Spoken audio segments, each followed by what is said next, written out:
Hello, and welcome to your new favorite bookish podcast, Fully Booked and Caffeinated. I'm Kelsey, And I'm Heather. and today we will be discussing the twisty and tense psychological thriller In My Dreams I Hold a Knife by Ashley Winstead. Before we get down to unraveling this murder mystery, Heather, why don't you tell me about your coffee selection for today?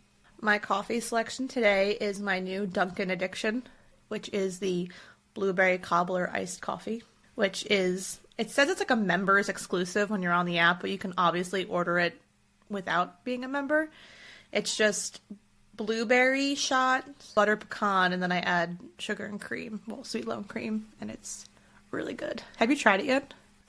I know. I disappointed. haven't gotten Dunkin' since last time we recorded Oh my gosh. because we were on a Starbucks kick last weekend. But literally anything with butter pecan. Like, I just want to bathe in the butter pecan syrup from Dunkin', which seems extreme, but It does, but I understand. I think that Eric needs to make a butter pecan jam. Oh I don't know what I would put it on, but I need it. Well, it's funny because sometimes people will see the peach jam and they'll read it as like pecan jam. And I was like, Pecan jam. but I mean, I see where you're going with that. Oh, if it was like the gooey stuff, like basically the corn syrup Yes. that's in a pecan pie, Yes, that's a good idea. They're onto something. I know. Huh. Well, I don't have a delicious cobbler type coffee. I'm back on my regular almond milk latte kick. So today I had my Nespresso pod with almond milk, some vanilla syrup. I frothed my milk, got it all nice and fancy looking, and just poured it over ice. I mean, that sounds delicious still. I mean, it's classic. It Coffee doesn't in any last me as form. long as my protein coffees, but it's still better than just a regular cup of coffee. It's true though. It's like you're like jazzing it up a little bit. It's not just basic coffee. Exactly. I'm like, I had to push a button on this frother. Look at how fancy I am. I know. I'm jealous you have a frother. You need to come over and I need to make you a fancy coffee You do. is what needs You to happen. absolutely do. It's that. We'll stop at Dunkin', definitely. get some butter pecan syrup, bring it to my house, and make an espresso creation with butter pecan. It'll be wonderful. Sounds like a plan. All right. So, Ashley Winstead is an academic turned novelist with a PhD in contemporary American literature. She lives in Houston with her husband, two cats, and her beloved wine fridge. Can't be mad at that. No. So there's really not much about her personal life out there, and I think it's because she's really new in the writing world. So the book that we're talking about today was published in 2021, and it's her debut novel. Since then, she's written five, I two know, of that's which are crazy. not, yeah, I know, and two of which are coming out this year. They're not officially out yet, but obviously, have been like pre-released and so far have pretty good reviews. It's also it's a mystery thriller for adults specifically. Okay. Ashley Winstead said so herself in the question and answers portion of Goodreads. So this is not part of our young adult series. Although it Okay. starts. There are young adult scenarios. Yes, there is. I mean, I would argue that this could go in our Either young way. adult Yeah. fiction series, but I am thinking it's not dark enough, which is saying something because it's pretty fucking dark. But literally, someone asked that, and she's like, "Oh no, these are adult themes." And I was like, "Girl, you haven't read a lot of read books that we've read." Anyway, so she wrote this article for crimereads.com, which is super interesting about this new kind of crime fiction that's working to represent more abstract themes. So it's not just here's the murder mystery, here's the murder. It's this idea of complicit guilt. So more than one person is guilty. And the more complex way of writing it is that each character kind of represents an ideology that perpetuates violence. So, for example, toxic masculinity or white supremacy. And they're either the one doing the violence or they're complicit in some way by their actions. Okay. And the reason I thought this was so interesting is because it is exactly what happens in this book. I mean, we'll talk about how all of these characters represent something bigger than just a college student. and they're all complicit and guilty in their own ways, even if they're not the murderer. Yes. So I thought that was pretty cool. And she writes about it in a way like because she has a book coming out like that, and she gives, other suggestions of other books that are being written like that. And it's just kind of this new thing that's taking over the fiction thriller world, kind of bringing in these like societal discussions and giving them characters to represent them. So there's much deeper meaning behind the characters, which I like. Yeah, I do too. And it's interesting because it keeps things fresh. You're not just reading the same crime novel every time. Yeah. And I think that's a problem with a lot of thrillers is that sometimes they're just writing to shock you, like The Silent Patient. And they're not writing to actually kind of like weave a real story. No, and that's And one of the reasons that I enjoyed this book a lot because it was more than just the crime. It was also about the relationships of everybody. yeah, definitely. It's definitely much deeper and more developed. Okay, so summary of the book. Let's set the scene. Here is the Goodreads description, Of course. obviously. A college reunion turns dark and deadly in this chilling and propulsive suspense novel about six friends, one unsolved murder, and the dark secrets they've been hiding from each other and themselves for a decade. 10 years after graduation, Jessica Miller has planned her triumphant return to Southern elite Duquette University, down to the envious whispers that are sure to follow in her wake. Everyone is going to see the girl she wants them to see, confident, beautiful, indifferent. Not the girl she was when she left campus, back when Heather's murder fractured everything, including the tight bond linking the six friends she'd been closest to since freshman year. 10 years ago, everything fell apart, including the dreams she worked for her whole life and her relationship with the one person she wasn't supposed to love. But not everyone is ready to move on. Not everyone left Duquette 10 years ago, and not everyone can let Heather's murder go unsolved. Someone is determined to trap the real killer, to make the guilty pay. When the six friends are reunited, they will be forced to confront what happened that night, and the 10 years' worth of secrets each of them would do anything to keep hidden. Told in racing dual timelines with a dark campus setting and a darker look at friendship, love, obsession, and ambition, In My Dreams I Hold a Knife is an addictive, propulsive read you won't be able to put down. Which I can agree because I had to sleep one night and I didn't want to go to sleep. I kept trying to push past my bedtime and I'm pregnant. I need to have a bedtime. And I was like, I have to go to bed. I'm like, one more chapter. I'm like, no, I have to go to bed. Yeah, this is definitely fast paced. You got to get to the end of it. Like it really pulls you in. I know. I was at it was like 2 nights ago. I was at one point and I had to go to bed. It was like 11 o'clock and I was like, and you know how I am. Sometimes I can't wait. And I kept Googling, trying to find out who the killer was, and I couldn't find it. Oh my gosh. No, I couldn't find it. No one would post it. So I'm like, Good, all right. good. So I had to wait because until you're a monster. I know, because I was like, I'm only 60%. I was like, and I can't stay up any later, and I like literally need to know. Heather, you call yourself a book lover. Why are you doing this? Do not spoil the ending. I need to know things, but yes. But also, like, it wouldn't have even worked No, it because wouldn't have. I would there's still be confused. so many. There's a lot of killers. You know what I mean? I know. But before we even talk about the book, I have to tell you, reading this book, I was having flashbacks to Luckiest Girl Alive. You took the words out of my mouth. Yeah. So, Jessica is giving Ani. Yes, like I literally was Yes. like, I mean, but they're completely, totally different books, totally different storylines. They're not even similar in any way. But the two lead males, Jesus, the two lead females were so similar in both of like their books, and so it was kind of I didn't bother me or anything. I don't feel like she stole anything, but it was like I was like, wow, I'm having flashbacks to Luckiest Girl Alive. 1000%. Yeah. And as I was reading it, I was like, oh, whoever didn't like Luckiest Girl Alive because of the main character probably won't like this book because of the main character. But obviously I have a type, okay? You do. But I do think that Jessica's character is a little bit more likable than Ani's character. Yes. Because we kind of see all the facets of her. Mm-hmm. Whereas Whereas with Ani, it wasn't very... Yeah. Ani was like only what everyone wanted to see. This you actually see like where it comes from. All right, so that's so funny that you said that because I was thinking the exact same thing. All right, so there are a lot of twists in here. So, as we have with our last few books, we'll talk about it kind of in order, with the flashbacks revealing the new information that's affecting the present. There are a couple theme-wise, I wanted to say off the jump, this book is full of love triangles. Yes. It's very character and relationship driven. So the whole murder mystery is, the central plot, but there's just so much about the characters.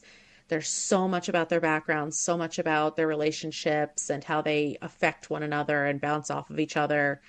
It's just, it's a lot, especially because Mm-hmm. there's seven main characters, basically. Well, there's like 10 main characters, but the seven are the main No, ones. I actually really really enjoyed that part of the book. All like the different relations. I like really liked all like the relationships between that. It was really Yeah. And there's a lot of character development and the kind of transformative energy that comes around college time, especially if you mm-hmm. go away to college. So everyone is kind of figuring out who they are, who they want to be, why they feel the way they feel about certain things, and that's where a lot of those societal issues and that type of thing comes in. That's also why I love college books because I didn't go away to college. I went to Hmm. community college and then I went to a college that was drivable and I stopped going after the first year, so it didn't even matter. Yeah. But I always wanted to be part of like the Greek world and Hmm. experience what it was like to be in college. So I actually always like reading books that take place in college because I'm like, So this is you're what I missed living out on. vicariously Yeah. through them. Well, this one No, but yeah. you didn't miss out on, No, I okay? know. Um, it also has you questioning your own morals a lot. So there's so many fucked up situations and so much focus on what each person considers right and wrong hmm that you start to consider what you would do in that situation. Yeah. So I like that. But okay, let's get into it. So we start out with Jessica opening her 10-year reunion homecoming invitation to her fancy schmancy college. And as we said, I'd just like to point out that Jessica is giving Ani from Luckiest Girl Alive because she is ready to wow everyone at the reunion. She got a recent promotion. She's the youngest woman ever named partner at her consulting firm. She lives on the Upper East Side. She wears designer clothes. She goes to fancy workout classes. She's killing it. hmm She's everything she Thriving. ever wanted for herself. Here's a quote from the very beginning of the book. I studied myself the way I'd done my whole life, searching for what others saw when they looked at me. I wanted them to see perfection. I ached for it in the deep, dark core of me, to be so good I left other people in the dust. That's, it's like a little narcissistic, Yeah. but Yeah. But I think that okay. that's kind of the life that she built for herself. Again, Mm-hmm. this is the life she wants what everyone else has. It's one of Mm-hmm. those perspectives again. Yeah, and she's very self-absorbed with something to prove. Mm-hmm.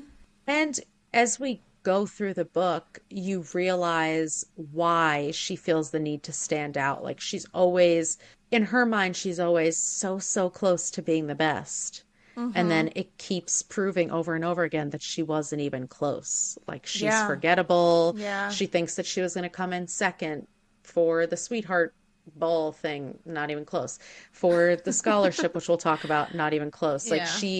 she doesn't see things for what they are and she thinks that she's doing, the absolute best that she can and doesn't understand why she's not getting everything that she wants. So now, 10 years later, finally she's got everything she ever wanted except for the husband that she always wanted. Yeah. But everything else in her life is going exactly to plan, and she wants to show that off. So in college, there were the East House Seven.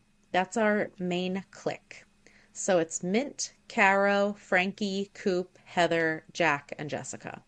And they all meet freshman year at the college. Up front, Jack is the good church kid. He hasn't been exposed to anything. He comes from a Baptist family. Caro is the good church girl. She wasn't really allowed to like watch movies or watch TV. So she's kind of being exposed to everything for the first time. Coop, total bad boy, wears leather and combat boots and smokes weed on campus. He's a drug dealer to pay for college. He's as Caro says, the boy that your mother warns you about. 100%. And exactly my type. Heather is rich and confident, gets basically everything she wants without trying. Mint is also rich, entitled, and absolutely gorgeous. Looks like he walked out of a country club advertisement. And Frankie is the football star, obsessed with getting his father and also Mint's approval. So, what's your first impression of this group of people? They're all so different, but there's also some similarities between, like, obviously, like, Heather and Mint are very similar in their backgrounds and where they come from. Jack and Mm-hmm. Caro are very similar in the backgrounds and where they come from. But it was interesting to see all the relationships that were interwoven in between Mm-hmm. the seven, especially as you read more throughout the book. Mm-hmm. But I immediately was into Coop, like Oh, immediately. yeah. And he was, oh my god, and just the way that she wrote Coop, I was very pleased Mm-hmm. with it. He was definitely like one of my favorite characters of this book. And immediately, as soon as they meet, Jess already has this weird connection with Coop. Like Mm-hmm. she feels like he looks at her and like really sees her, and he's only looking at her.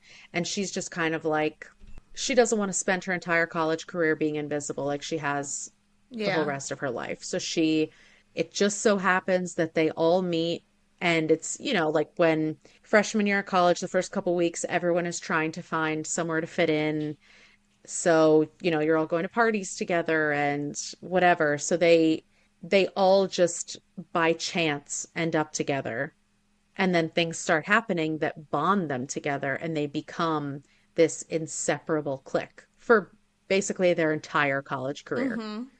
Even as they start separating a little bit and they're in different sororities, different fraternities, and, Frankie's got football and all of these things, they're still always coming back to each other. So Heather was murdered back in college, and no one was ever convicted, but Jack, who was her boyfriend at the time, which is also an unexpected pairing because Mm-hmm. Heather was, rich and popular, could have anyone Yeah. she wanted. And Jack was like sheltered and shy, not shy because he was confident in how like smart and stuff he was, but he was obviously shy around girls. Yeah, and it was also like So, interesting to read how that came about too, because obviously when you start the book, you don't know about the other characters yet. It's just Jessica and Jack, and then Jack has a hmm boyfriend in like the now hmm time. So I was when I realized that Heather wanted to be with Jack, or when I was so perplexed. yeah, And then I yeah. realized and then you learn about Jack and how he was sheltered and he was very religious. So obviously he didn't really have the ability to really explore his sexuality until college. So. hmm hmm And to even see, he didn't even know that he would want to be with a woman or not be with a woman because he'd never had any experience at all. So Heather was kind of his first, really, like his first like real girlfriend. Yeah. Um, so everyone thought that he did it. He was the obvious suspect. There was seemingly overwhelming evidence. The murder weapon was found in his dorm room. He and Heather were fighting hours before her murder, but for some reason, no conviction. So, that being said, he won't be attending the reunion because he's not wanted there. No. But him and Jessica have stayed in contact because she doesn't believe that he's guilty, just based on like a random gut feeling. But she still cares what he thinks and like doesn't want to make it a big deal that she's going. She like meets up with him before she goes and it's kind of awkward. And he makes some offhanded comment like, "Look, you're the same person you were in college." And she's like, "Are you kidding me? I know. What? Do you know how much my nails cost or something?" And She he's gets like, so "What?" defensive about it Yeah. because she Yeah. wants to be And seen it's, as this completely different person from hmm college. She wants to like prove her worth in a sense. yeah. And her self-esteem is so fragile that like one comment like that could totally bring her down. Especially because she has so much riding on this reunion. Like this is her like Super Bowl, Yes, kind of. but for As, 10 yeah. years. What's bigger than a Super Bowl? I'm not sure. Whatever. I can't make sports analogies. Anyway, so We'll we roll get with to the it. reunion. Yeah, we're just gonna go with it. We get to the reunion, and a lot of things have changed. Caro and Cooper are engaged. Mint has married Courtney, who is a huge part of the story because she was Heather's roommate and fellow gorgeous popular sorority girl, but she wasn't part of their East House 7 clique. So she was always on like the outskirts of their lives. And Jessica's envious because she and Mint dated all through college and they were supposed to get married. So they started dating pretty early, I want to say sophomore year, and they dated all through college and for a year after college. And she thought that they were going to get married, but he cheated on her with Courtney in the bathroom of a Wendy's and broke up with her. That got me. I can only hope that they got Frosties and I French know. fries, and But it's it also was just, like these two rich people that are so prestigious. And the mhm. first time you hook up is going to be in a Wendy's bathroom. Like, I was kind of thrown off by that a little bit. Yeah, It because wasn't, they care yeah. so much what people think. I know. And I was like, I don't know how believable that is realistically to the story, but I like it. Yeah. But then once you get to know them more and you realize that they are putting on a facade just as much Yes. as Yeah. Jessica is, like they're just as fragile and, you know, their self-esteem is just as bad. So it kind of makes sense. Um, Caro thinks that her and Jess are still best friends, but Jess sucks. And let us discuss why. Flashback to junior year. Jess has been dating Mint, but junior year she starts sleeping with Coop in a very hot encounter, I must Yeah. say. That was. And he tells her that he's wanted her since the moment he saw her. He's telling her, like, I want more than this. You're gonna regret this decision because I'm not just gonna sleep with you once. Like, I want the whole shebang. And then she just keeps dating Mint and sleeping with Coop and sneaking around with Coop. And at the time, she's obviously in love with Coop, but she loved the status that Mint gave her.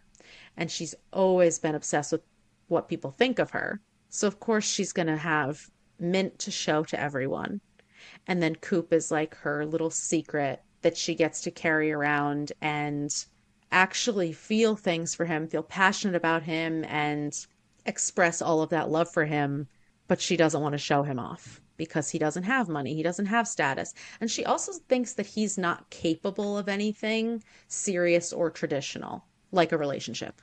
I agree with that. Coop definitely deserved better in that sense. Because even though Hmm. he's kind of written as this bad boy persona, he's a drug dealer and everything, but when you learn like his story and why he does what he does and you learn the depth to him, it's kind of Hmm. shitty. Well, no, it's not kind of. It is shitty Hmm. how Jess treats him because it's clear that she's also like in love with him, but she also Hmm. won't admit it to herself because, like you said, she likes the status she gets with Mint. She's kind of like hell bent on proving she's worthy, and I think it's because of like her dad. Hmm. So it's Mint gives her that prestige that would make her worthy because Hmm. if someone like him who comes from this rich family and he has a lot of pull and he's part of a fraternity that's super popular and everything, it gives her something that she didn't have Yeah, before. some type of credibility. Hmm. And it's like also the fact that she's lived her whole life feeling invisible, Yeah.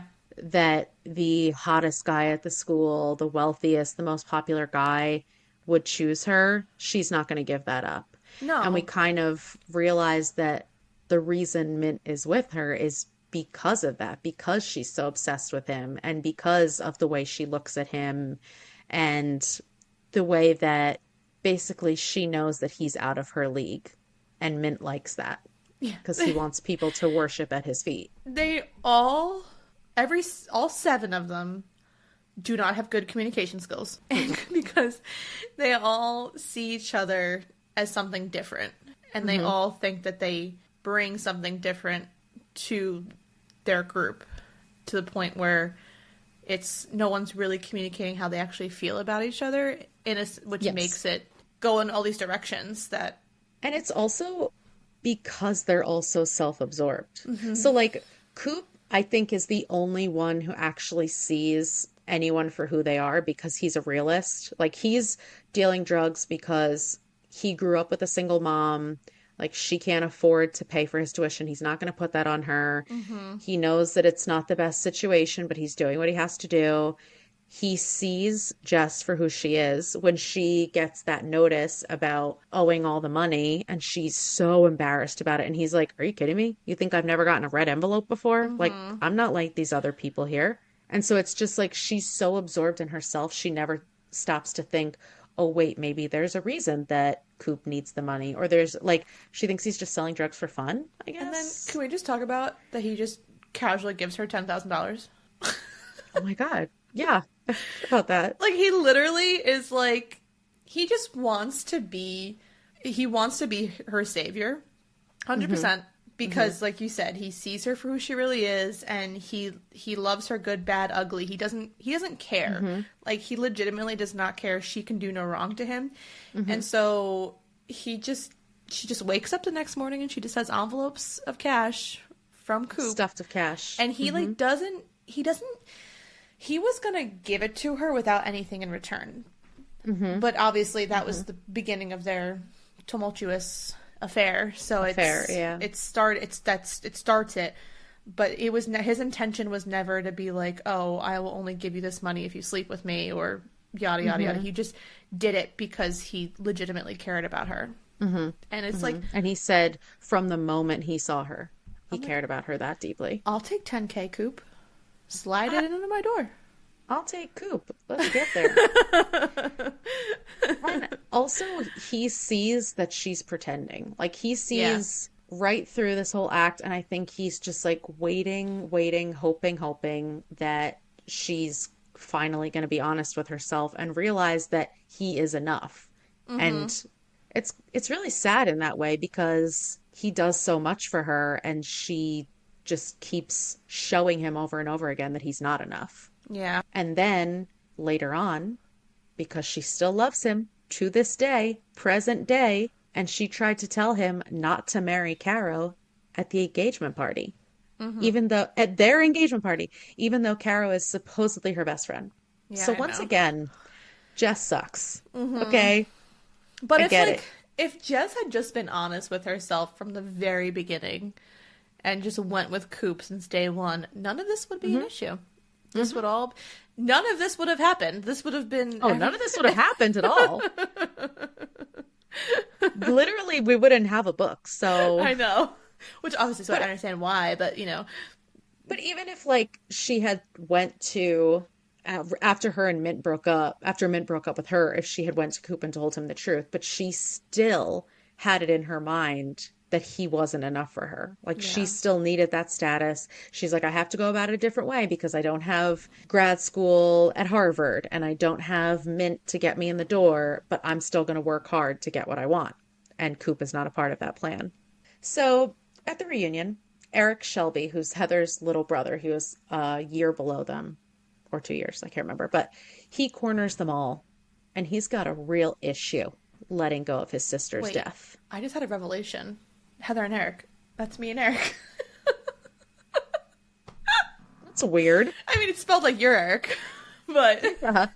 but I was like, I oh didn't make that wait, connection either. I didn't either until just now. I barely realized that her name was Heather until we started talking about this. I was like, wait, you're Heather. That's weird. Anyway, Anyways, and Heather continue. is dead, but you're here. Hey. Okay, so Eric has been investigating his sister's death for 10 years, apparently. And he says he knows Jack is innocent, but one of them is guilty. And this turns into like a real like clue situation, Yeah, it does. like a legit murder mystery. Like they Who sneak done off it? and they're all, Yeah. yes, a whodunit. They're all standing in a circle. They're all pointing at each other. They're all looking around. And he's like, one of you is guilty. And they're like, Is it and me? it's I like, don't know. yeah, like who could it be? And they're all like looking at, who are their best friends, like who could have done it?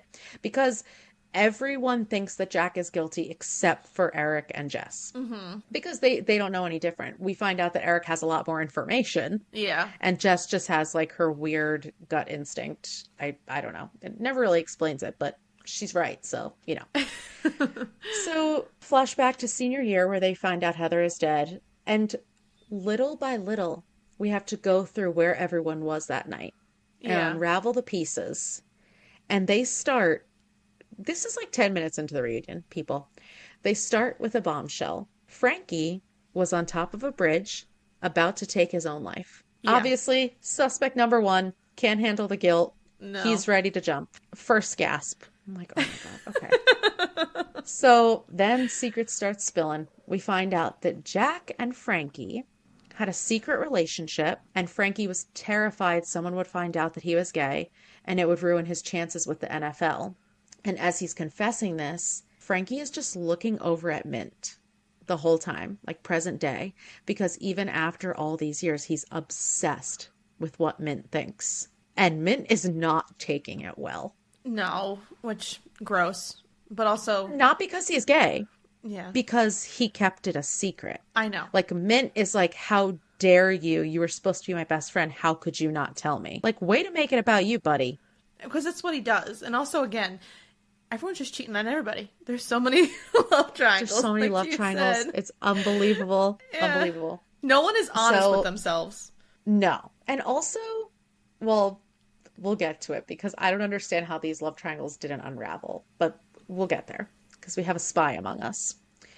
So Eric tells them that Heather had drugs in her system, and Coop thinks that maybe the dealers that were after him killed Heather as a lesson because he refused to sell Tweak, which was really popular at the time, and he mostly just sold like weed and Adderall. He didn't want to get into hard drugs. And so his dealers had an issue with that, obviously, because they're trying to make money, and they knew that he would be able to sell it on campus. So from this point on, everyone just starts confessing to Eric, and every time Eric is like, nope, not that, try again. Nope, not that, try again.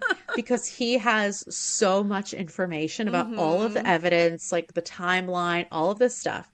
So let's go through person by person what role they had the night of Heather's death. Because All right. everyone has a role. They do. So we'll start with Frankie. We already talked about how they found him on a bridge about to take his own life, but Jack and Heather had been seen fighting a couple hours before she was murdered. And we find out it was because Jack confessed not only that he was cheating on her, but that he was bi.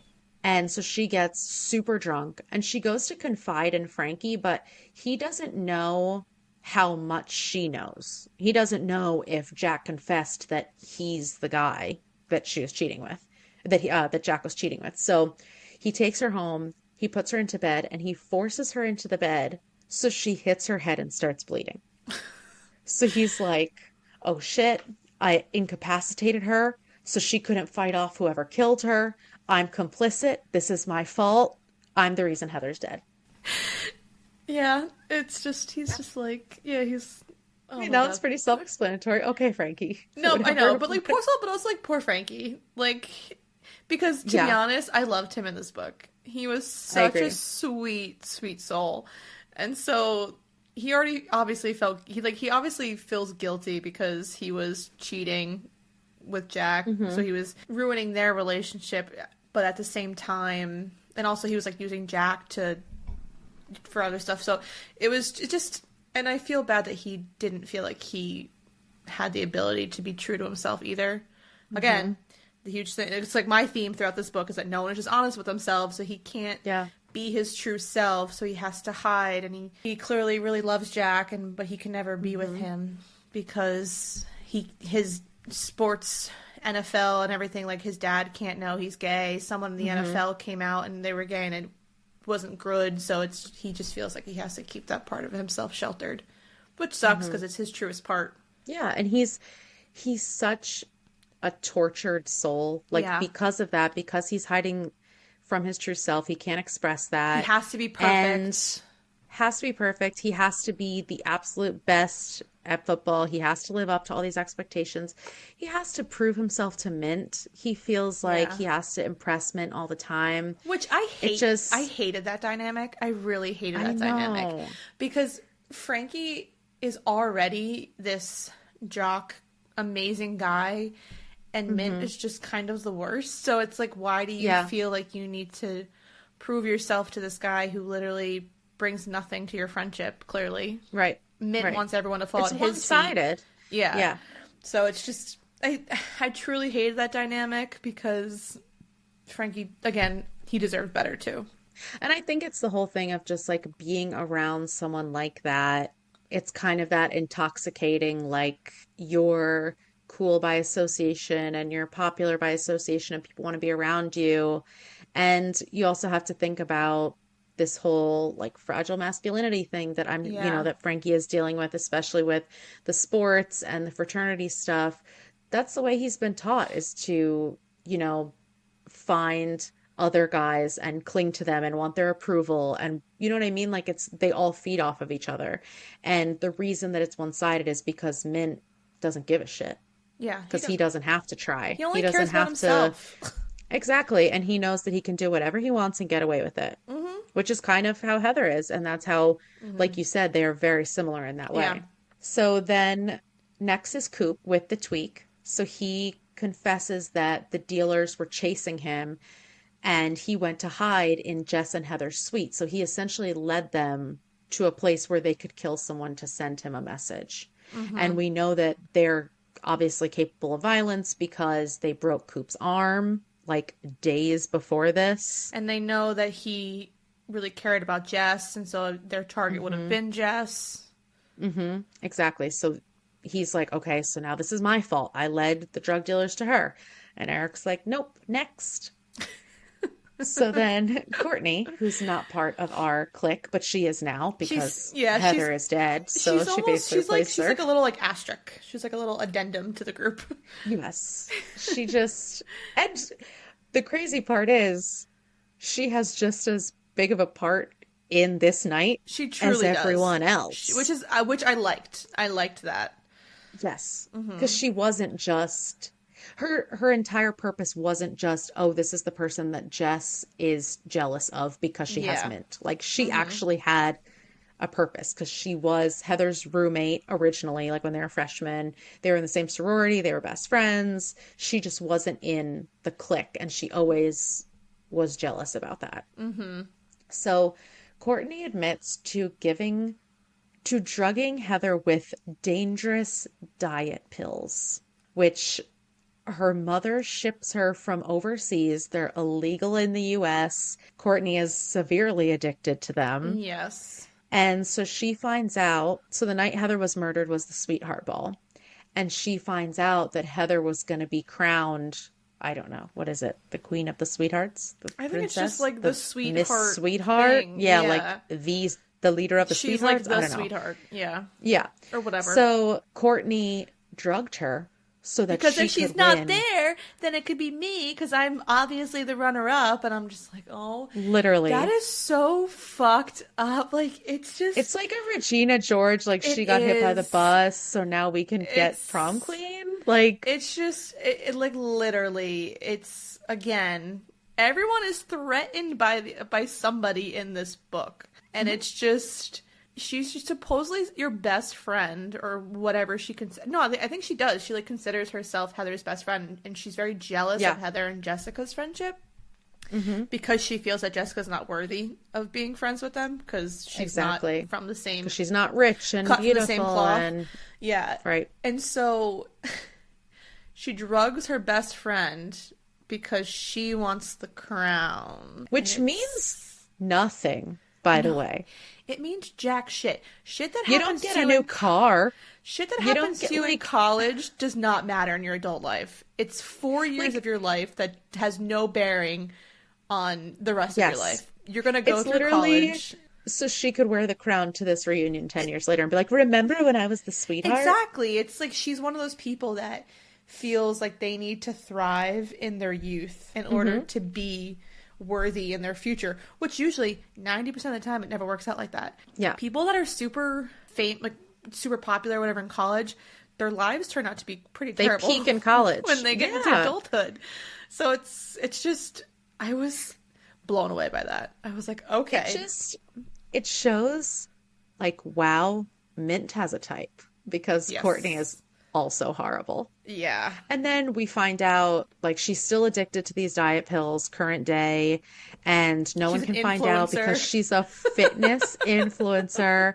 And Mint is like, it'll ruin her career. And I'm like, bruh, she deserves to have her career ruined. She's Honestly. addicted to diet pills for over 10 years. That's brutal. How's she still alive? I Is don't the know. question. And when she said to some comment to Eric, because they're like, why are we letting Eric ruin our reunion? Like, we don't have to talk to him. And Eric, you were so creepy in college. You're always looking at my boobs.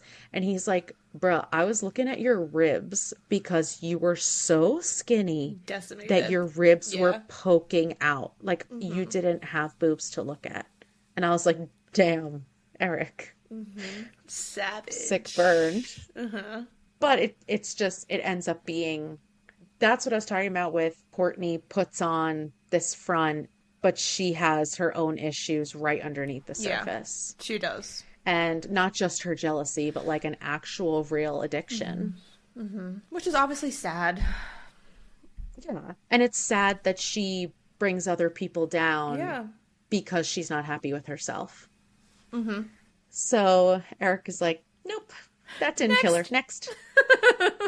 So now we have our little spy, Caro, who was following around the members of the East House 7, which is super creepy.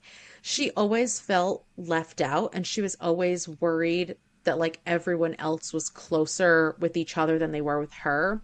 So she memorized their schedules and followed them to make sure they weren't having fun without her, All right. which is so sad. I have conflicting feelings about Caro Please explain. because I was Caro, like in high school. I didn't do anything creepy. I didn't follow my friends. I didn't know their schedule. I'm but scared. I always felt like I wasn't good enough for my friends, and I always felt like people were going to leave, which was exactly how Carol felt throughout the book. And she wanted to keep everyone together, and that's kind of like what I always wanted to do with my friends. And whenever I would see, I had a lot of different girlfriends. Some of them were closer than I was to them, and I would feel envious of that, because again, it was a really big self-esteem thing for me. I just really felt like I didn't feel like I was good enough to be. Why wasn't I as close to Someone's them? number one or yes, something. that's what Yeah. I'm trying to say. Like, why couldn't I be part of that group? Why does it have to be just them? Why can't I be included in that? So I get it. I'm not like that now, obviously.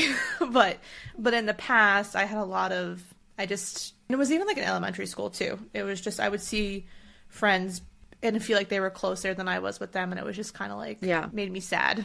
So Yeah, I get it. And I she- can definitely sympathize with her for that also. Like, Caro is the sweetest of them all. Like, the stalker is. thing is just like they had to make her do something weird, you know? Yeah. Because the reason that it then turns into an issue is because, so she ends up spying on Heather, Jack, and Frankie. Jack was basically giving Frankie his pee because Frankie was using steroids, and he Yeah. would have gotten kicked off the team. He wouldn't have been able to go to the NFL. And Heather had these, it's very weird for her character, but she had these very extreme black and white, right and wrong views. So basically, she was going to tell Frankie's coach. She was like, I don't care that it's only one more game. I don't care that, you know, you're doing this for your career, blah, blah, blah. Like, it's wrong. I'm going to out you. That's it. And like, Which- Jack, how dare you help him? I didn't get that. That part, her being on this high horse of wanting I to know. like out one of her best friends, I kind of was thrown off by that. I don't think that was actually, I think she was saying that was the issue, but there is a part where she says, like, do you know what would happen to Jack? Like, she's pissed Yeah. that Jack, because Jack would get kicked out of school. Yeah. Jack's parents would be so disappointed. So like she's actually protecting Jack, but she's willing to hurt Frankie in the process. So it's like she puts it as, "Oh, this is wrong and I'm going to stop something that's wrong," but I don't think that's what the real issue is. Yeah. It was just, the whole thing was just kind of weird. I mean, obviously I can understand why she's upset, Yeah. but at the Yeah, same but not time, like I'm kind of like, it's also not your place. So I don't know. yeah, like because you would ruin both of their lives and they Yeah. would both get kicked out of college and whatever. So the way that Caro is so like passionate about it and she confronts Heather and flips out on her because she's like, you can't ruin Frankie's life like that because if they get kicked out of school, it'll tear apart the East House Seven. Like the Caro's flaw is that she wants them all to stay together so badly Yeah. that she'll do anything to do it. So Because she that's never the really, reason that she's a suspect. She never had this kind of friendship. So she finally has this group of people and feels inclusive into something, and it's on the brink now of being torn apart. And that's why even 10 years later, she's still trying to keep them all. Yeah. She still thinks Jess is her best friend. She's engaged to Coop. Like, she's still clinging to that closeness that she felt in college, which is, it is really sad because no one realized that she felt like that. Jess is like, oh, I didn't even like think about it. I just always thought, oh, Caro's always there. And that's the problem. Like if they weren't actively inviting her, they just assumed that she was going to be there, but she saw it as them leaving her out. You know what I mean? Again, their communication skills suck. Not great. But they are between 18 and I 22 years know. old. I know. But just think if people just talk to each other, how much Just like Just like- say, hey, why didn't you invite me? I know. I don't know. But okay, so this is the real problem with this. Not only that she's now a suspect because they're like, were you willing to silence Heather? Yeah. How did she not find out about Coop and Jess through her stalking? Yeah, that one threw me. Right? Because then she knew where Coop's secret spot was. And that's like where they used to fuck. And I'm just kind of like, okay, so you would follow your friends. And that's why I was waiting for that bombshell to drop that she knew about Yeah. Coop and Jessica all along. And she did it. And I kind of was like, how the fuck do you not, if you're stalking your friends. She didn't know about Frankie and Jack either. Yeah, it was, But then they made it sound like she was like, well, I didn't follow you guys all the time. yeah. Like it was just like when I, saw you guys like going off and I knew that we didn't have any plans or something. So that part was a little weird because I'm Yeah. like, there were so, So many Yeah. illicit affairs. Like Caro's stalker ass didn't find any of them Yeah. out. But So I was like, okay. They had to, they had to make her a suspect. I get it. Okay, so next, good old Jessica. So she applied for a fellowship to pay for grad school. And trigger warning, she ended up being raped by her professor Gross. so that he would write her a recommendation letter. And Heather applied on a whim, no rape involved, and got the fellowship instead. And didn't even really care about going to grad school. Like, this was Jessica's only plan. Yeah. This was the only way that she was going to get what she'd been working so hard for because she obviously couldn't afford to go to grad school and she couldn't get a job, whatever job she wanted in DC if she didn't go to Harvard and whatever. So Heather just like applies on a whim, gets a fellowship. Jessica's furious. She spirals. She scratches out Heather's face on photos and then rips them into tiny pieces and leaves the pieces in her desk drawer. This is some, I mean, you thought Caro was creepy. I know. And then she completely blacks out. She takes a ton of pills. She drinks like a handle of whiskey. And she remembers waking up covered in blood and cuts, but remembers nothing else. And when Eric accuses her, she realizes she's capable of it. Yeah. And she's like, all of this time, she didn't know if she was the one who killed Heather or not. And I think maybe that kind of contributed to her thinking Jack was innocent. I think so too. Because there was like a small inkling that it could have been her. Yeah, and I think because she knew that there were parts of the night that she couldn't remember, it was very plausible that she was the one that did kill Heather. And she wakes up not in her room covered in blood. And I mean, and prior to Heather's death, like we said, she was spiraling, and she was Mm-hmm. so mad at Heather that she was like, I could kill her. Like, I want her dead because Mm-hmm. Mm-hmm. she just keeps taking everything that I want. Mm-hmm. You know, because she got into the sorority that Jessica wanted to get into. She Mm-hmm. was She going to got win the pledge. Sweetheart, you know, Mm-hmm. and now she gets the fellowship. She always felt like Heather was always one-upping her in everything. Mm-hmm. Heather got a new car because her car Mm-hmm. was 5 years old. Like, she's just constantly being beaten by Heather, and Yes. she doesn't understand why because Heather's barely trying. Like, Mm-hmm. she's just living and has grown up with, what is it, a golden spoon in her mouth? You know Yes. the saying. Yes. I I don't think. know. Neither of us. Analogies, I So, don't know. so anyway, so then once Eric accuses her, Jessica goes to end her own life. She goes to the top of the tower and she's like, ready to this jump. is it. So Coop helps her remember what actually happened that night. She broke into the admin building and broke the window and like cut her arm up and cut her body up when she was climbing out of the broken window. So that's why she was covered in blood and cuts. She stole her file from the building because basically she was going in there to steal Heather's file because she Yeah. thought the same Courtney mindset of like She was like, they'll if give I it to just the second erase her, person. if it's just gone, Yeah, if it's her erased file's from just the missing, system. they have to give it to me. Yeah, her paper file. Like they don't Yeah, have computers. I know. And then she realizes that she wasn't even in the No, running. she wasn't. Not And even, she that, wasn't even like top five, bruh.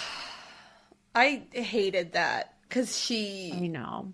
because she was kind of put in a position where she wanted to prove herself to her dad so fucking bad that she Mm-hmm. sleeps with this sleazy professor, Mm-hmm. and it didn't even pan out for her in general. Yeah, It didn't even matter. not even close. Not like he clearly took advantage of her for Yeah, his own sick which is pleasure. like fucking disgusting, and I'm sure that happens all the time. Oh, yeah. Yeah, I'm sure it does too. So then she went to Coop while she's blacked out, told him what happened, and Coop, being the knight in shining armor that he Being the is, coop that he is.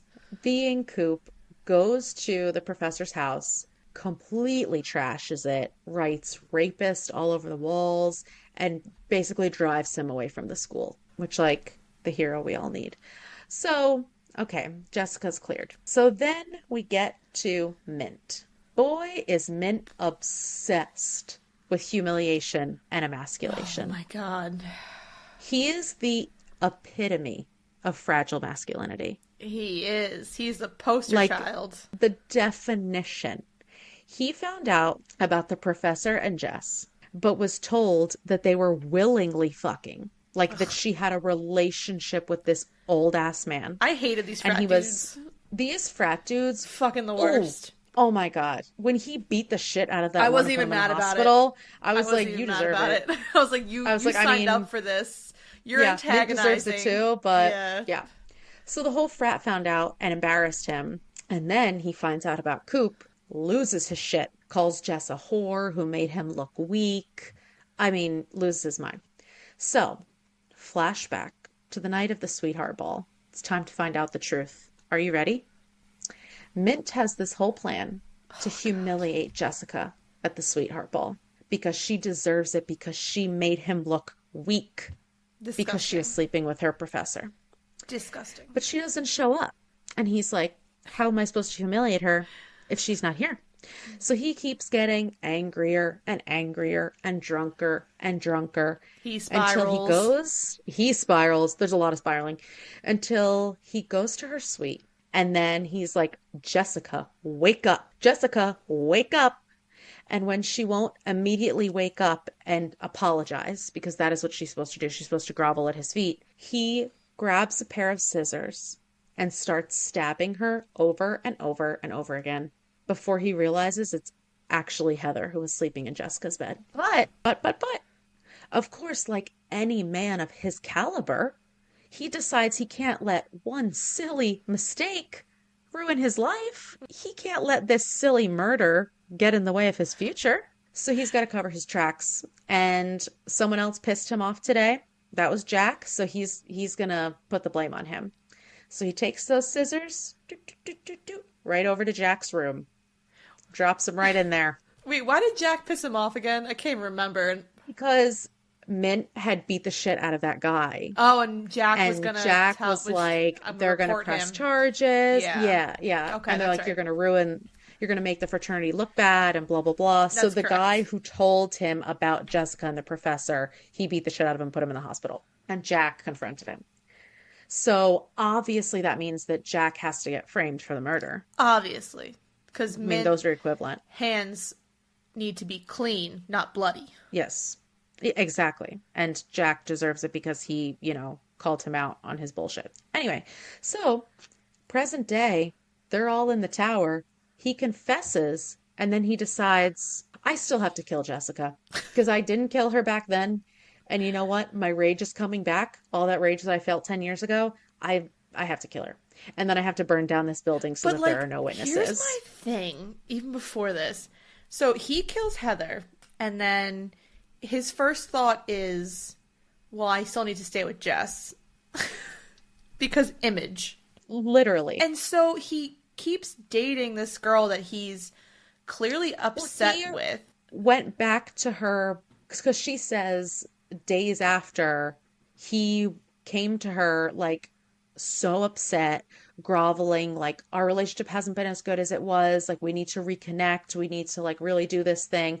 And she thinks it's because he realized like, oh my God, life is so short. One of our friends just got murdered. When really it's so that no one will suspect that he murdered Heather because he meant to murder Jessica. Yeah, and obviously she should be with Coop, but she just, again, it's for the whole image thing. She wants to have the status, and she gets to live with him in New York, and then he ends up breaking up with her a year after college, anyways, and then it's just the whole situation. So that was all for nothing. The whole situation was just so fucked because, like you said, he wants to humiliate. Oh my God, I can't talk. Humiliate. There it is. This girl, because God forbid she does not grovel at his feet. She's not loyal. She's embarrassing him. How dare? And he could never be with her. Like, he needs to put her in her place. And then he just does a total 180, and he's like, just kidding. Well, we'll be all right. I can work through this. We'll make this work. Because I murdered someone, so now I need to fucking make this work. Because no one can know what happened that night. So we need to pretend that we're good. We're kosher. Which, like, I admire the commitment. Because the psychotic commitment. The sociopath yes, you're living commitment. with someone that you actually tried to murder. Yeah. You just weren't successful and you murdered someone else. And you still want to murder her. Present day. Yes. You want to murder her. Yes. You want to feel her life being put out by you. So he decides he's got to kill her and burn this place to the fucking ground so no one can tell that he's the actual murderer of Heather. And he just really, he made a big problem for himself. This by escalated confessing. very quickly, by the way. Oh, it was 0 to 100. It was like... So then there's this struggle, and there's a fire, and the fire's separating the room, and Frankie is trying to hold Mint back, and then Eric pushes Mint out the window to fall to his death. And Jessica immediately, thinking on her feet, pushes Eric back and says, no, I'm going to take the blame. Eric, you'll go to jail for life. I'm going to... Because he has stabbed her at this point. She's gushing blood. Yeah, she has a stab wound. It obviously will be self-defense if everyone corroborates the story. She makes everyone promise to corroborate the story. She becomes both the victim and the hero. Finally, the positive attention she always wanted, but her memories have fully resurfaced because she's been suppressing them for 10 years. And there's one more secret that she's keeping. But wait, before that, my favorite part was when Jack just shows up and he was like, it worked! Jack was like, him and Eric planned this whole fucking thing that they were gonna out who the killer was. And I hated that. At first I was so confused because I was like, wait, why is Jack there? Like, it was weird because she sees him in the crowd at the burning building. And then Jack like literally says to her, like, it worked. Like, me and Eric had this whole plan. We didn't think it was actually going to work, but it worked. And I was just like, me and Eric have been planning this whole time. Like, what? Yeah. Anyways, we've been planning in secret to find out who really did it. Continue. I had that little Easter egg was weird. Yeah. So, because everyone has to be involved. Everyone has to be involved. No, I get it. So Jessica's final secret is that she found Heather that night, clinging to life in her bed, begging, Jess, Jess. And instead of getting help, she took the elevator downstairs, walked right out the front door, and left Heather to die. Yeah. Which Heather probably would have died anyway. And she She says was that. already clinging. Yeah, like she was barely hanging on. How fast would paramedics have gotten there? Whatever. But it's just this little, she says it a bunch of times throughout the book. Like sometimes you just do nothing and you get exactly what you want because she's Yeah. been trying so hard her entire life, trying, never getting what she wants. Now she just has to do nothing and Heather is gone. And she's not the one who did it, but she's the one who let it end. And in the end, she justifies it because the scales have been balanced for everyone. Mint is exposed and dead.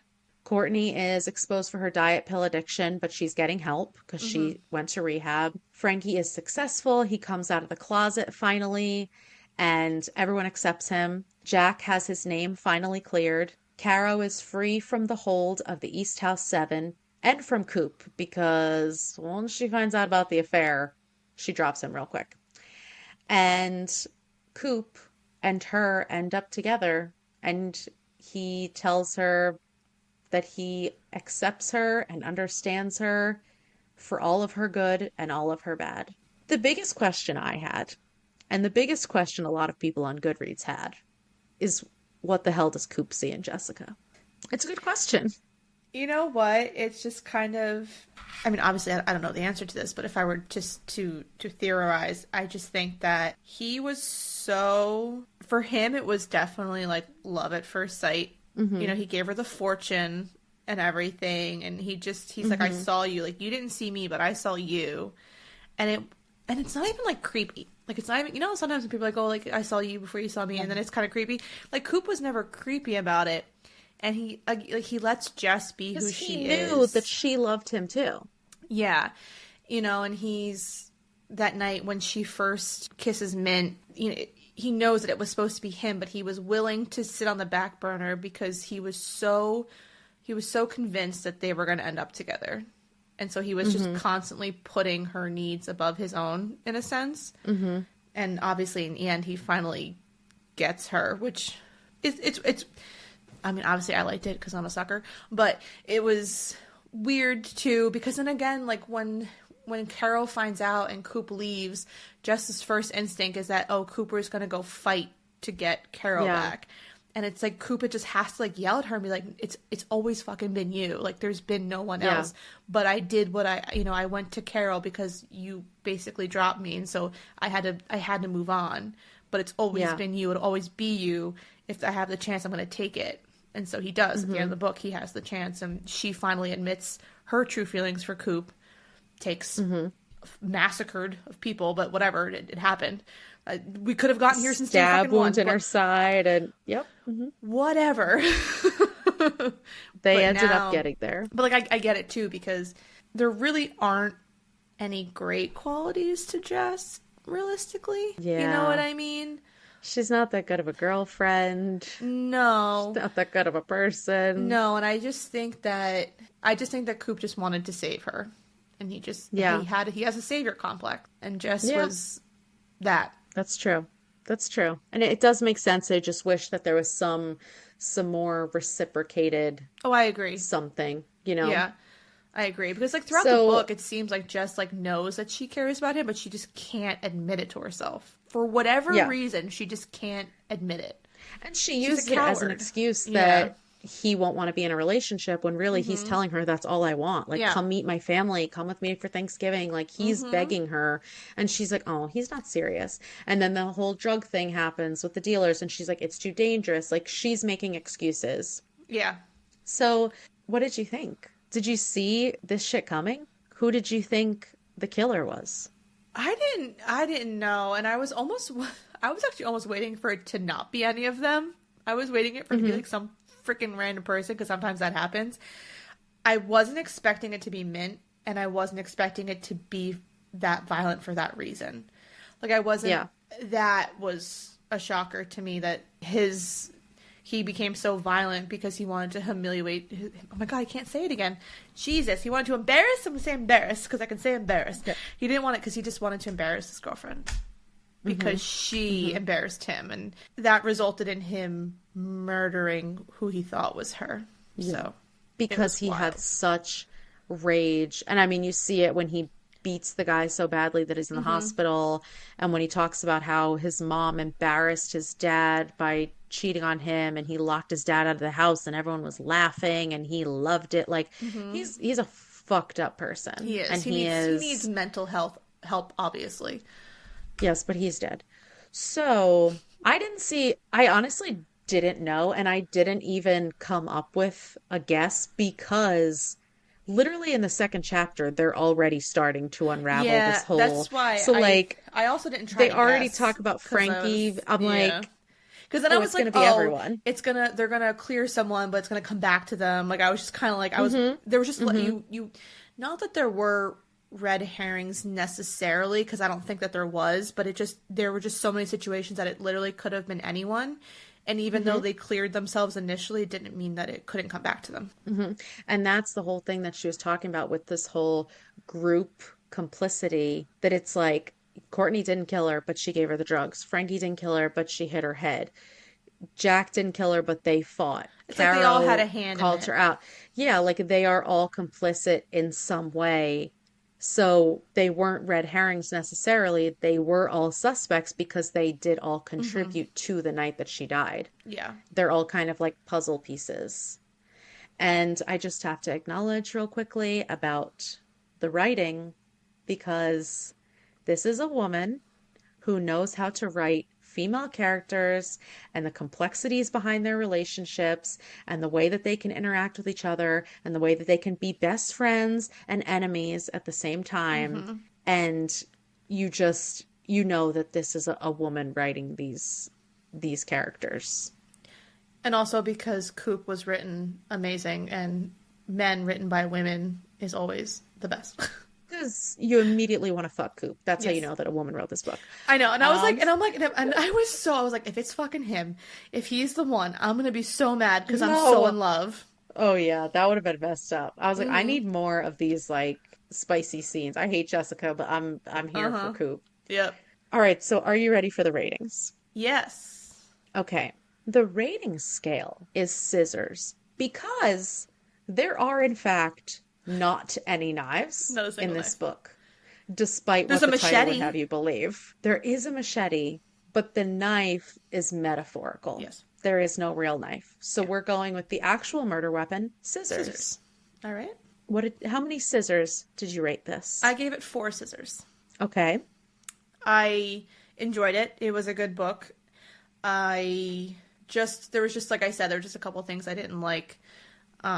So I couldn't give it the full 5, but this was my first book of hers, and I really want to read all her other books, especially since she also wrote 2 of her books are romance novels, so I'm really excited to read those. And then she writes the thriller. No, and it's like, and I love Coop so much. I mean, I give Coop 5 stars. Coop gets 5 stars. But it's just, there was just too much. I felt the ending was really rushed, and I hate when the endings are rushed because all of a sudden I got the whole Mint scenario, and I actually enjoyed that. But it just got to the point then at the end where it was just, not that the ending was rushed necessarily, like the confrontation but part. It was like, all of a sudden, like he was like, oh, I'm still gonna kill her, and then that was kind of crazy for me. And I just didn't love like how Jess was kind of like Ani in that sense. Yeah. So it was like, like some of the characters sucked, so it was just kind of like, but I get, but it's like a solid 4 stars.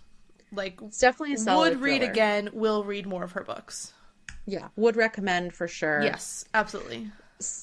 So when I first read this book last year, I immediate 5 out of 5. I was obsessed. And then on my reread, I'm adjusting it to 4.5 scissors. That's because There was so much story going on, so much going on, so much story, but it didn't feel like too much. Like it actually felt kind of realistic to me I because each agree. character was fleshed out. You Hmm. saw their motivations, you saw why they did the things they did, especially Mint, as crazy as that escalated. It was definitely strong And writing. yes, and I think it has all the elements of a great thriller. It's fast paced. Like we said, the writing is great, questionable character motivations, twists and turns. It had all that. The reason I took away half a scissor is because half a scissor, One scissor, just one. because I hated the Jack and Eric planning the confrontation. Yeah, I get that was weird too. I thought it was so stupid. That was weird. That was Like like a weird. they had to involve him. And for him to show up, dude, she's been stabbed. She's being arrested. And he waves at her and he's like, "It worked." Yeah, he's like Like that, flabbergasted. He was like yeah, the that part was plan just weird. that we I just hatched. thought it didn't line up with how layered everything Hmm. else was because everything else had an explanation, everything else had so many more layers to it. That was just like a little thing thrown in that I was like, okay, that was unnecessary. But I overall, agree with that. No, enjoyable. but no, I definitely it was I still really liked it. Like I couldn't like I said I couldn't put it down. So if I Hmm. can't put a book down, I automatically know that I like it. So Exactly. even if I rate it not super high, it's like we've said before, I still really enjoyed it. And I mean 4 is high, obviously. Yeah. But Oh yeah, definitely. We've mhm. we've given worse. So, should we do a quick casting Yes. of okay, so we didn't cast all seven because that's too many. But we Although I did probably cast could have. I probably could have. I know, I was thinking about it, then I was like, It's just too many people. yeah. So we casted Jessica, Mint, and Coop. So I think you want to start with Jessica. Sure. My casting is Catherine Newton from The Society, and she's in Freaky. Oh, and the Pokemon detective movie. I didn't see that, but maybe Yeah, she's got the blonde. she's in Yeah. the Pikachu Detective Pikachu movie. Okay. Okay, Yeah, I could see her. but she wasn't blonde until she was an adult, right? She was like a brunette in college. Yes. Okay, I want to make But sure. Catherine Newton has this like No, yeah, no. mousy. Yeah, I agree with that 100%. I But like yes, that. so they said she has like mousy, dirty blonde hair, and Hmm. then she does like the highlights and Yeah, makes yeah, yeah. herself blonder when she's older. But yeah, I could see her because she's not conventionally beautiful, Hmm. but when she's dressed up, she is beautiful. And I could just, see her conforming to what anyone around her wants. Yeah, So that who's was your pick? so because I went more with like a mousy actress. That same thing. It was like, but when she's done up, like she's gorgeous. I went with Margaret Qualley. Do you know who that is? She was in The Maid on Netflix, Margaret and she's Qualley. also dating Jack Anatoff from The Bleachers, who I love. So Oh, okay. Yeah. because Oh, she's not conventionally beautiful, but she is, yeah. And she looks like very and I innocent. could see Coop falling for that. I agree with this one because even Coop says when he first sees her, she's wearing like this plaid like Hmm. schoolgirl skirt and like she just looks Yeah. very innocent. I could see this. I Yeah, like she's not a that. very well-known actress, but she is good. She's mainly does Yeah, like indie stuff, but she's good. I like that. Okay. So for Mint, I cast Austin Butler from the new Nice. Elvis movie when Hmm. he's blonde and he has like just a perfectly chiseled face and looks like if he was wearing a polo that he would, want to talk to you about the stock market, etc. I think you're gonna like mine. Oh, let's hear. Okay. Mine is Drew Starkey, who plays Rafe Cameron in Outer Banks. Oh my gosh. Okay. because because he plays the perfect kid and then he can rage. That is absolutely true. The only reason I don't agree with you is because I don't find Drew Starkey hot, but you do. I do. So I completely see why you picked him because when he when is a he shows up in the lunatic. new season with that shaved head, I was like, ooh. Yeah, I you shouldn't texted me be that and I attracted was to like, you. no, no, stop it. Okay, so Coop. This is a hard one because I This was took like, he this was the only one that I like really struggled, right? struggled with. I And was I like, he think I can't be got too one. hot, but he Yeah. has to be hot enough. And Mm-hmm. like he has to be a little bit of a bad boy, but I don't know. Yeah. Okay. I picked Jacob Elordi from Euphoria. Yeah. Mm-hmm. Even though he plays an absolute trash character in Euphoria, Yeah. he's got the look. He's tall and like sexy, but not like super hot. And if I saw him in boots and a leather jacket, I would be like, okay, Mm-hmm. okay, I like this. Who did you pick? So my first thought was Cole Sprouse because he Okay, plays like Jughead Jones, and Jughead, yeah. yeah. But then I was like, but I kind of was like, but no. I went with Aaron Taylor Johnson. He's the Aaron British Taylor actor. He was in Johnson. like he was one of the Marvel movies. He was in Bullet Train. Oh, he's hot. So there's Okay. like because I pictured Coop as rugged in Mm-hmm.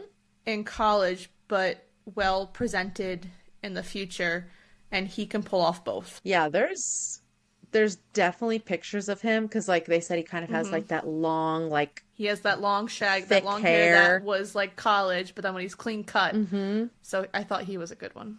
Okay, I could see this too. Wow, I love Coop. Okay, Too bad he's not real. I know. Too bad this is not a He's just romance one of novel. my. I'm just adding him to my cachet of fictional boyfriends. That's all. Oh, of course. I mean, That's all. he's too good for all of us. That's really the Yes. problem. Hmm. Okay, so anything else you want to add? No, we pretty much hit everything that I I had think we wanted to covered it all. discuss. We did. All right, so that's all we have for you today. If you like what you heard, please make sure to follow, subscribe, and rate and review the podcast on whatever platform you're listening to, because it'll really help us a lot. If you Hmm. have any book recommendations or questions for us, you can email us at fullybookedcalfpod@gmail.com.